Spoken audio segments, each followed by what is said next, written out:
राधे राधे। आज हम भारतीय साक्ष्य अधिनियम 2023 की इस क्लास में प्रिजम्पशंस को समझेंगे।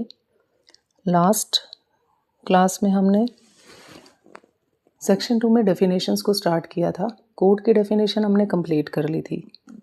आज हम कुछ और डेफिनेशंस करेंगे जो प्रिजम्पशंस के हेड के अंडर आती हैं। ठीक है, तो सबसे पहले समझते हैं कि प्रिजम्पशंस को ब्रॉडली कैसे क्लासिफाई किया जाता है। प्रिजम्पशंस को दो कैटेगरीज में क्लासिफाई किया जाता है। फर्स्ट, प्रिजम्पशन ऑफ फैक्ट और second, presumption of law. Presumption of fact में कोर्ट केस में प्रूव्ड फैक्ट्स एंड सर्कमस्टेंसेस के बेसिस पर एक इन्फ्रेंस ड्रॉ करती है। इसमें कोर्ट के पास डिस्क्रिशन होता है। बीएसए में इस कंसेप्ट को मे प्रिज्यूम के एक्सप्रेशन से कनेक्ट किया जाता है। Presumption of law. Presumption of law वो प्रिजम्पशन है जो लॉ इटसेल्फ क्रिएट करता है। प्रिजम्पशन ऑफ लॉ को फर्दर दो कैटेगरीज में समझा जा सकता है। First, rebuttable presumption of law और second, irrebuttable presumption of law. Rebuttable presumption of law में शैल प्रिज्यूम का कंसेप्ट आता है और इररिबट्टेबल प्रिजम्पशन ऑफ लॉ में कंक्लूसिव प्रूफ का कंसेप्ट आता है। अब समझते हैं रिबट्टेबल और इररिबट्टेबल प्रिजम्पशन का डिफरेंस। रिबट्टेबल प्रिजम्पशन वो होती है जिसे एविडेंस टू द कॉन्ट्ररी के थ्रू डिस्प्रूव किया जा सकता है। इसमें मे प्रिज्यूम डिस्क्रेशनरी होता है जबकि शैल प्रिज्यूम मैंडेटरी होता है, लेकिन दोनों रिबट्टेबल हैं। दूसरी तरफ इररिबट्टेबल प्रिजम्पशन को कॉन्ट्ररी एविडेंस के थ्रू डिस्प्रूव नहीं किया जा सकता। यहाँ कंक्लूसिव प्रूफ का कंसेप्ट आता है। अब इन कंसेप्ट्स को सेक्शन 2 ऑफ भारतीय साक्ष्य अधिनियम की स्टैट्यूटरी डेफिनेशंस के साथ जोड़कर पढ़ते हैं। सेक्शन 2 सबसेक्शन 1 क्लोज H, मे प्रिज्यूम। जब बीएसए प्रोवाइड करता है कि court may presume a fact, तो कोर्ट के पास चॉइस होती है।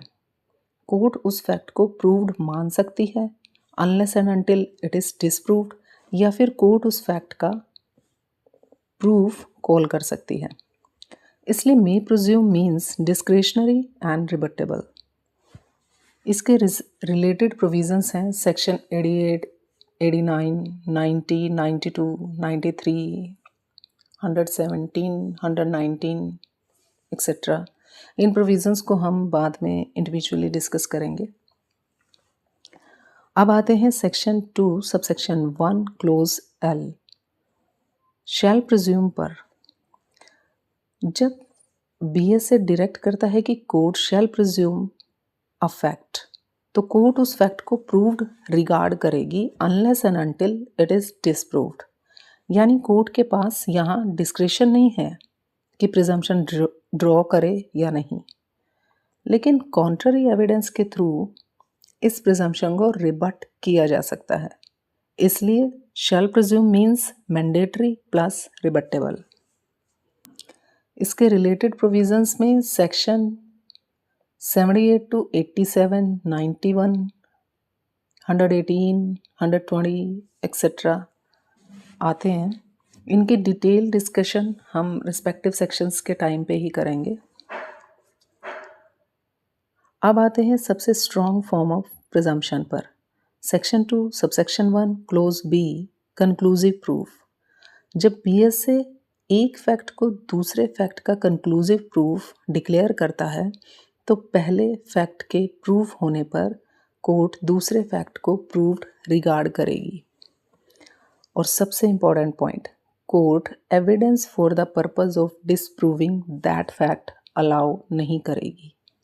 इसलिए conclusive proof means mandatory and इररिबट्टेबल।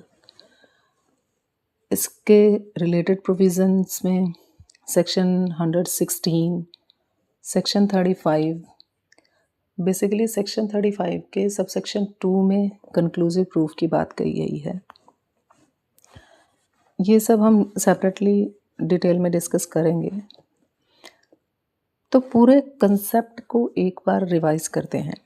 ठीक है, मे presume section 2 subsection 1 close H discretionary and rebuttable, clause L shall presume mandatory but rebuttable, और conclusive proof clause B mandatory and irrebuttable। तो यही है BSA में प्रिजम्पशंस का बेसिक लीगल फ्रेमवर्क।